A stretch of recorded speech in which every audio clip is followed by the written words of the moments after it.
efek dari tadi echo chamber misalnya kan, pantulan-pantulan dari satu notes atau satu simpul ke simpul yang lain. Kenapa sih ini kok mantulnya nanti ke sini lagi? Itu kita bisa jelaskan dengan teori sibernetik. Yang itu awal mulanya adalah fisika, yang itu adalah matematika. Padahal ini komunikasi, itu ilmu sosial. Makanya saya sebut tadi interdisipliner. Komunikasi itu ilmu yang bisa menyerap ilmu-ilmu yang lain. Dan itu mungkin satu-satunya ilmu sosial yang penyerapannya paling banyak ya. Menyerap dari ilmu lain, begitu juga diserap oleh ilmu-ilmu lain.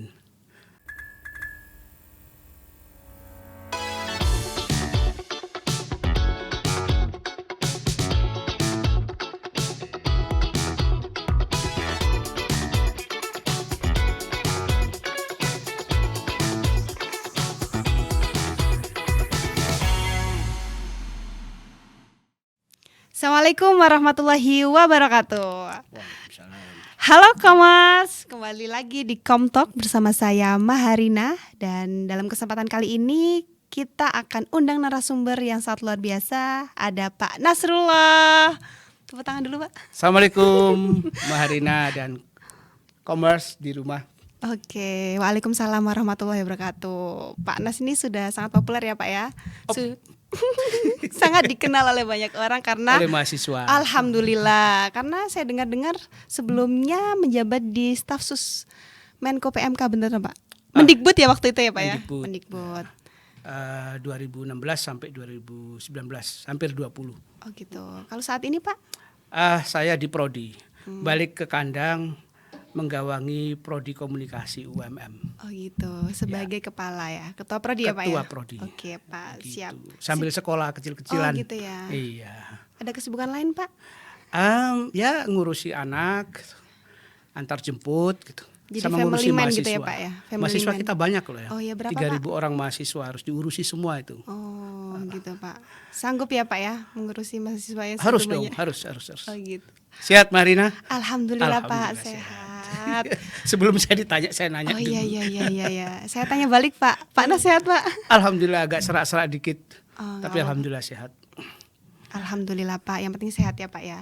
Amin. Nah, sore hari ini dalam kesempatan kali ini kita akan membahas topik yang mungkin kalau di kalangan mahasiswa itu agak berat Pak. Jangan berat-berat. Oh iya. Ini kita akan membahas tentang teori-teori komunikasi. Oke. Tentunya Pak Nas udah sangat gampang lah ya Pak ya. Kalau membahas teori-teori komunikasi kan udah sering Pak menjelaskan tentang itu ya Pak ya. Ya, dosen harus menguasai teori. Oh gitu. Apalagi teori itu berkembang terus. Jadi kalau ada orang bilang teori, nggak apa-apa, itu persepsi dia. Karena pada dasarnya kita itu hidup itu berjalan kemudian menciptakan sejarah, pengalaman yang dari sejarah kita itu jadi teori. Jadi itu penting itu, kita berteori itu penting. Misalnya nggak ada uang kita nggak bisa membeli sesuatu, itu teori sebenarnya. Ada hubungan di antara dua variabel. Jadi kalau kita itu sudah memiliki logika, kemudian membuat asumsi, prediksi, itu pada dasarnya kita sudah berteori. Nah, pada ilmu pengetahuan, teori itu sangat diperlukan sebagai guidelines untuk menciptakan prediksi-prediksi, membuat penelitian, melakukan pengembangan-pengembangan, mencari solusi persoalan, itu sangat penting. Jadi bolehlah orang bilang teori, tapi sebenarnya teori itu penting. Nanti kita akan bicara di situ. Betul pentingnya sekali teori. Pak, betul sekali. Karena teori itu penting ya Pak ya. Kita mungkin akan bahas lebih dalam lagi Pak. Itu tadi pengantar yang sangat luar biasa ya Pak ya. Belum seberapa ya Pak. Dimulai dengan satu yang agak susah dikit gitu ya. Oke, keywordnya pokoknya teori Pak. Nah, bagaimana nih Pak insight dan tren dari isu komunikasi terkini? Kira-kira apa yang menarik untuk kita angkat sebagai topik riset? Ya, komunikasi ini termasuk ilmu yang dinamikanya sangat luar biasa, karena termasuk ilmu yang dipengaruhi oleh perkembangan teknologi informasi. Dan perkembangan teknologi informasi akhirnya menciptakan media-media baru yang kemudian mempengaruhi pola komunikasi, mempengaruhi pola produksi pesan, mempengaruhi pola penyampaian pesan, mempengaruhi persepsi atau resepsi terhadap pesan gitu. Jadi sangat pesat dan kemudian menciptakan skill-skill baru, profesi-profesi baru bagi anak muda yang ingin mempelajarinya. Jadi menurut saya ilmu komunikasi itu masih sangat menarik sampai puluhan tahun ke depan karena perkembangannya akan sangat diperlukan oleh bidang apapun. Begitu Pak. Apapun ya Pak ya. Apapun, makanya ilmu komunikasi itu disebut multidisipliner dan interdisipliner. Artinya bahwa komunikasi itu bisa memberi kontribusi kepada ilmu-ilmu yang lain, tapi juga dia memanfaatkan atau bisa menggunakan ilmu-ilmu yang lain. Misalnya dalam politik nggak bisa dihindari, pasti perlu komunikasi. Dalam pemasaran, dalam bisnis, dalam kehidupan sosial, dalam berbudaya itu memerlukan komunikasi. Sebaliknya ilmu komunikasi juga dipengaruhi oleh iklim politik, kemudian kultur masyarakat, norma yang ada di masyarakat, struktur dan kelompok-kelompok dalam masyarakat yang berinteraksi di masyarakat. Bahkan percaturan global itu juga mempengaruhi komunikasi. Itulah makanya komunikasi ini interdisipliner dan multidisipliner. Oke Pak, kalau menurut Pak Nas dalam perkembangan terakhir ini kira-kira teori apa Pak yang sering digunakan? Kalau teori kan kalau ada seorang teoritisi mengatakan bahwa sehari itu ada 5.000 teori sosial yang muncul. Tentu bukan teori yang dalam pengertian hasil riset atau apa, tapi orang berteori itu bisa sangat banyak. Nah, dalam ilmu komunikasi sebenarnya perkembangannya itu masih berbasis pada teori-teori lama yang kemudian dikembangkan menjadi teori-teori baru akibat dari perkembangan teknologi informasi atau media baru. Jadi kalau misalnya kalau kita menyebut adanya polarisasi informasi, polarisasi pendapat masyarakat yang disebabkan oleh media sosial. Orang mungkin wah ini teori baru nih, echo chambers dan lain-lain. Sebenarnya kalau kita menengok teori lama misalnya disonansi kognitifnya Leon Festinger itu. Teori itu mengatakan bahwa kita ini akan berperilaku sesuai dengan kenyamanan kita. Begitu nggak nyaman maka kita cari alasan-alasan supaya kita nyaman untuk berperilaku. Dan itu menyebabkan kita ini mengelompok atau mencari orang-orang yang sependapat dengan kita yang saat ini disebut sebagai echo chamber itu. Nah, salah satu contohnya begitu. Atau mungkin di media sosial sekarang di new media berkembang teori tentang integrasi, teori tentang interaksi dan lain-lain. Maka itu sebenarnya termasuk pengembangan dari teori-teori lama, misalnya teori ABX gitu, ABX Newcomb yang kaitannya dengan psikologi seorang, kemudian objek, kemudian lingkungan, itu mempengaruhi bagaimana kita menyebarkan informasi, apakah kita ini bisa interaktif atau bisa menolak pendapat orang, itu terkait dengan itu. Nah, yang baru mungkin agak relatif perkembangannya agak cepat adalah teori social network. Kalau dulu kan komunikasi kelompok, itu paling polanya kalau enggak pola roda, pola bintang atau pola salib atau pola apalah. Nah, sekarang ini random sekali. Pengelompokan yang diakibatkan oleh media sosial, oleh media baru itu sangat random dan agak sulit diprediksi kecuali kita memiliki perangkat yang baik dalam menganalisis big data misalnya, atau dalam menggunakan SNA, Social Network Analysis, atau kita menggunakan tool-tool yang itu membantu kita untuk mapping opini atau mapping sentimen dari masyarakat dalam berpendapat. Itu perlu kita pelajari, itu ilmu-ilmu baru yang bermanfaat untuk kepentingan pribadi kita untuk melakukan sesuatu. Bahkan itu untuk pemasaran, untuk politik juga sangat penting. Oke Pak, berarti yang dari yang disampaikan oleh Pak Nas tadi sepertinya ada teori-teori yang sudah sering dilakukan, yang muncul waktu dulu ya Pak ya, dan juga ada juga teori-teori yang muncul ketika ada perubahan teknologi saat ini gitu ya. Pada dasarnya sebenarnya teori itu sudah pernah ada, kemudian di-upgrade, di-update oleh pakar-pakar untuk dimodifikasi sesuaikan dengan keberadaan transformasi media seperti sekarang ini yang sudah semakin maju. Tentu basic bahwa komunikasi itu adalah sebagai pengiriman pesan, pembuatan pesan, kemudian message production, message interpretation itu pasti tetap ada. Cuman kan proses encoding decodingnya itu kalau dulu itu analog, sekarang digital misalnya. Kalau dulu itu efeknya itu efek langsung, efek yang ada di masyarakat tuh akibat dari komunikasi yang direct, sekarang mungkin lebih masif karena media sosial atau media baru juga semakin masif juga gitu. Tapi sebenarnya basicnya tetap sama. Misalnya kalau kita mengacu kepada 7 tradisi ilmu komunikasinya Craig, misalnya ada sibernetik, ada psikososial, kemudian ada fenomenologi, ada semiotika, ada kritis, ada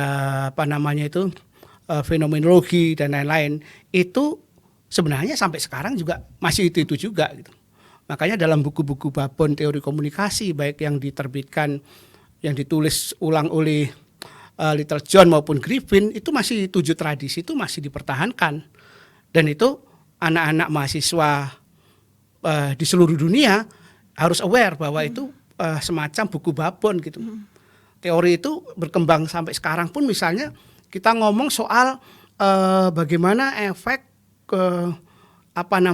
efek dari tadi echo chamber misalnya kan, pantulan-pantulan dari satu notes atau satu simpul ke simpul yang lain, kenapa sih ini kok mantulnya nanti ke sini lagi, itu kita bisa jelaskan dengan teori sibernetik. Yang itu awal mulanya adalah fisika, yang itu adalah matematika. Padahal ini komunikasi itu ilmu sosial. Makanya saya sebut tadi interdisipliner. Komunikasi itu ilmu yang bisa menyerap ilmu-ilmu yang lain. Dan itu mungkin satu-satunya ilmu sosial yang penyerapannya paling banyak ya. Menyerap dari ilmu lain, begitu juga diserap oleh ilmu-ilmu lain. Oke, kalau menurut Pak Nas tadi sebenarnya 7 tradisi ilmu komunikasi itu kan itu aja ya Pak. Ya. Lalu apa yang menjadi perbedaan mendasar antara teori komunikasi konvensional dengan teori komunikasi masa kini? Ya, ada perkembangan dari satu era ke era lain. Misalnya komunikasi sebelum menjadi ilmu itu kan ditemukan ketika orang mempelajari retorika. Zamannya Sophis, ketika zaman abad ke-5 sebelum Masehi di Yunani kuno itu kan retorika. Nah, retorika itu kemudian muncul ilmu tentang persuasi.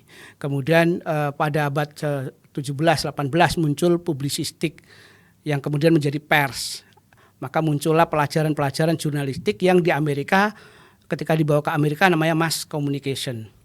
Ketika mass communication itu muncullah ilmu-ilmu tentang institusi-institusi media massa yang bisa menjadi penggerak masyarakat melalui media massa, melalui TV, melalui koran, melalui radio, dan itu sangat masif pengaruhnya. Dan waktu itu jadilah revolusi komunikasi yang besar, dan muncul itu istilah new media. Jadi new media sendiri itu adalah pada awalnya karena media konvensional itu media cetak, kemudian muncul media elektronik, itu dianggap new media. Tapi new media yang elektronik tadi, yang TV maupun radio saat ini sudah kuno juga, udah tradisional. Karena sekarang muncul namanya media digital, media yang berbasis internet. Nah, kemudian muncul media berbasis internet. Kali ini media itu tidak hanya untuk komunikasi ansih, untuk komunikasi massa, untuk apa, tapi juga untuk terapi, untuk bisnis, untuk politik. Itu sangat luas. Penggunaan teori komunikasi sekarang pengejawantahannya di dalam manifestasi kehidupan sehari-hari semakin luas. Jadi nggak terbatas pada misalnya pers, pada kampanye, pada iklan, pada PR. Sekarang udah semua kehidupan ini sudah memerlukan teori komunikasi.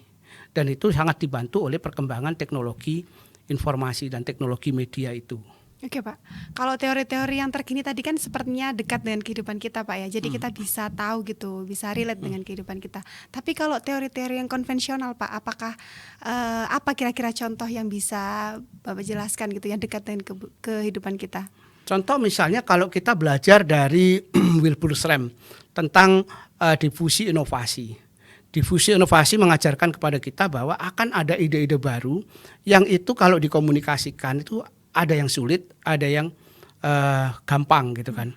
Nah, ide baru itu akan bisa ditolak, bisa juga diterima. Ada kelompok masyarakat yang sangat gampang beradaptasi, ada juga kelompok masyarakat yang kolot. Sekarang kan kita menghadapi itu. Ide-ide baru misalnya dalam penelitian saya tentang vaksinasi. Ternyata vaksinasi itu ada yang nolak, ada yang anti vaksin, ada yang pro vaksin. Disebabkan oleh apa? Ya oleh arus informasi yang bahwa difusi inovasi ini ternyata nggak sukses. Karena apa? Ada aspek-aspek lain, ada aspek politik. Misalnya di dalam data penelitian saya itu 62% pendukung Jokowi itu mempercayai vaksin. Sementara 30 sekian persen pendukung Prabowo mempercayai vaksin. Jadi ternyata menerima inovasi itu nggak bisa dilepas dari kepentingan atau dukungan politik. Dan ini cocok sekali dengan teorinya Scrum tentang difusi inovasi. Ketika orang itu susah menerima inovasi baru, bukan karena inovasinya itu yang nggak bagus, tapi ada aspek lain, aspek kultural, aspek kelompok masyarakat, aspek keluarga, aspek agama, termasuk aspek politik. Nah, coba kalau itu diterapkan di dalam politik atau di pemasaran misalnya, kan kita harus pinter dalam melihat itu. Jangan sampai misalnya kita membuat iklan. Saya sering mencontohkan dalam beberapa forum ya. Dulu ada kasus iklan itu viral. Dalam komunikasi berhasil. Tetapi dalam penjualan, sellingnya itu ternyata down. Kenapa? Ya karena dia tidak melihat kultur masyarakat.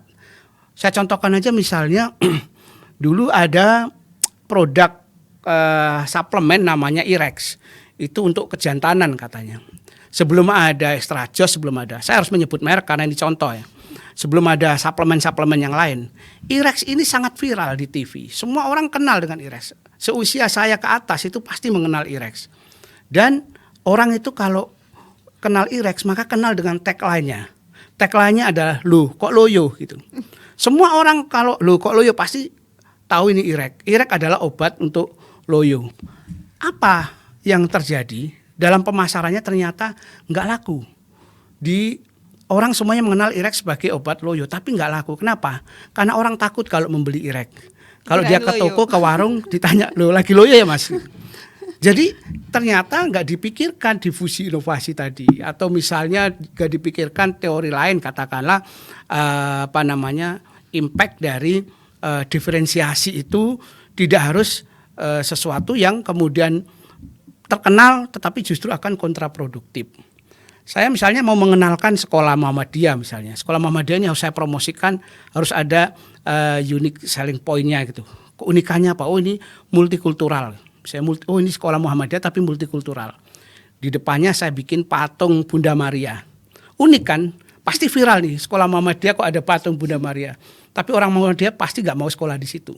Bahkan banyak yang menghujat kayaknya. Banyak menghujat.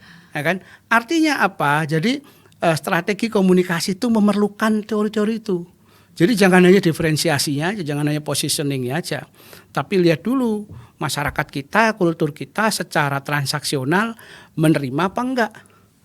Nah penerimaan masyarakat itulah perlu pemahaman teori-teori sosial. Misalnya dalam komunikasi, interculture misalnya, ada yang namanya negosiasi identitas, ada yang namanya mindfulness intercultural communication. Kita kalau nggak bisa memahami kultur orang lain dan kita nggak bernegosiasi dengan kultur orang lain, kita tidak akan pernah berkomunikasi secara efektif. Kalau kita hanya berpandangan perspektif kita sendiri, nah kita nggak bisa efektif. Nah itu kan teori sebenarnya. Teori, tapi itu penting. Kalian bikin iklan, bikin film, bikin liputan media tapi nggak memperhatikan itu, bisa-bisa menjadi bumerang, bisa-bisa ya kayak misalnya sekarang lagi rame abnormal ya. Warung kafe abnormal itu sekarang udah down semua. Dulu kan lari sekali. Rame sekali. Ternyata ada analisis mengatakan bahwa itu rame karena murah gitu. Ya memang viral, memang rame, tapi revenue-nya nggak nutut gitu. Akhirnya cost-nya terlalu tinggi gitu untuk komunikasinya. Ya. Jadi hukum ekonomi nggak bisa bertahan kalau yang seperti itu. Nah kayak gitu-gitu kan berarti komunikasi harus lihat juga aspek ekonomi, aspek lifestyle dari masyarakat atau anak muda. Ngafe itu tidak sekedar minum dan ngopi dan makan, tapi ngobrol dan memanfaatkan wifi gratis, ya kan? Nah, kalau sekarang foto sih Pak, jadi lingkungan. Foto jadi ada yang ada apa jadi namanya yang instagramable pasti dia laku gitu ya. Nah itu bagian dari penerapan teori gitu. Jadi itu teori konvensional masih bisa digunakan ya Pak ya? Tengoklah, jadi jangan sampai itu diabaikan. Okay. Jangan sampai itu diabaikan karena kita akan belajar sesuatu yang memang lebih berpengalaman dan itu sejarah sudah membuktikan. Kalau ada modifikasi silakan, anak muda ini adalah anak yang memang pandai memodifikasi, pandai merangkai inovasi yang baru dari kreativitasnya. Oke Pak. Gitu. Kalau di era digital nih Pak, kira-kira apa nih teori yang sudah berkembang dan bisa mempengaruhi kehidupan manusia? Di World Bank itu pernah membuat survei ya bahwa akan ada skill yang akan bertahan di abad ke-21 ini. 4 diantaranya yang sering saya sampaikan kepada teman-teman atau pada masa komunikasi adalah critical thinking, creativity dan innovation, kemudian communication skill dan collaboration. Ini semuanya adalah teori tentang bagaimana kita mempertahankan diri sebagai entitas manusia di era teknologi ini. Jadi perlu saya sampaikan begini, ini agak serius sekali jadinya. Iya, dari tadi, jadi kita ini berteknologi, berbudaya itu kan sebenarnya ada 2 hal ya. Karena kebutuhan to survive dan to exist. To survive di satu sisi, to exist di sisi lain. Untuk exist, Mbak Marina misalnya kan cukup makan, minum, baju pun nggak usah bagus-bagus, sebenarnya udah survive ya, kan. Pokoknya udah hidup lah kalau udah hidup gitu. Aja. Kita bisa bertahan hidup. Tapi apa ya cukup itu gitu. Artinya kebutuhan itu sebenarnya kebutuhan kita ini kecil sekali. Tetapi keinginan kita untuk survive itu jauh melampaui kebutuhan. Nah, komunikasi itu mentransformasi dari kebutuhan ke keinginan. Sehingga untuk foto itu supaya bagus, untuk eksis di media sosial, untuk supaya makanannya ini harus kita foto, kita flexing kemana-mana, itu menjadi kebutuhan. Nah kita harus mempelajari ini mana nih kebutuhan, mana ini keinginan. Dan seorang marketer harus tahu bahwa bagaimana menggeser kebutuhan ini menjadi keinginan. Tidak sekedar makan, tapi juga bergengsi makanannya. Tidak sekedar makan, tapi juga ke kafe itu, ke warung itu lebih bergaya daripada warung ini. Padahal secara produk mungkin lebih enak di warung pinggiran itu, di street food misalnya. Padang lah Pak, Padang misalnya. Begitu di sederhana gitu, Padang sederhana pakai di foto, pakai di sudut yang itu spot fotonya bagus gitu. Ikannya difoto lebih ciamik gitu kan. Akhirnya dengan gaya itu harganya bisa puluhan kali lipat. Katakanlah fried chicken di Tirtos ini paling 7.000, 10.000 udah dapat. Hisana Pak. Hisana itu berapa itu? 9.000. 9.000. Coba kalau kayak KFC mungkin 35.000 atau 40.000. Berapa kali lipat itu? Rasanya mungkin sama. Apa yang membedakan? Yaitu gaya tadi itu. Eksis. Insana ya. Hisana Pak. Hisana itu tidak memenuhi eksistensinya, itu hanya survive tadi itu, untuk supaya kenyang. Ya, tapi kan nggak ada gayanya gitu. Padahal kebutuhan kita kan gaya ya Pak. Kebutuhan kita akhirnya kebutuhan kita survive, tapi akhirnya ingin pamer tadi itu. Nah itu kan harus dipahami bagaimana kita mengembangkan ilmu komunikasi itu menjadikan sesuatu yang biasa-biasa aja menjadi luar biasa, menjadikan sesuatu yang nggak penting tapi memiliki nilai jual. Dan itu prosesnya adalah proses komunikasi, semuanya proses komunikasi. Tinggal apa pilihan kita. Itu. Mau hidup biasa aja dengan betul. Tadi konsep yang tadi, atau ditambah satu biar terkenal tadi Pak. Betul. Ya. Jadi itu kita harus bisa menciptakan masyarakat supaya bergeser ke situ tadi, supaya nanti marketing kita berhasil kan gitu. Oke Pak, kayaknya udah sangat lengkap tadi Pak ya. Contoh dari Nggak tahu itu udah konvensional lengkap apa tadi. belum. Yang konvensional udah kita bahas dan yang terkini udah kita Saya bahas. pengen misalnya nanya ke Mbak Maharina ini, coba dilihat di lemari gitu ya. Coba lihat bajumu berapa persen yang kamu pernah pakai dan berapa yang enggak pakai. 20% kayaknya Pak. 20% aja yang dipakai kan. Berarti yang lain itu adalah gaya hidup. Oh, gitu. Karena waktu membeli tidak memikirkan nih kapan belinya, kapan makainya. dipakainya. Ya kan? Nah, kira-kira begitulah teori itu menjelaskan hal-hal yang sifatnya to survive dan to exist itu ternyata bisa ditransformasi melalui komunikasi.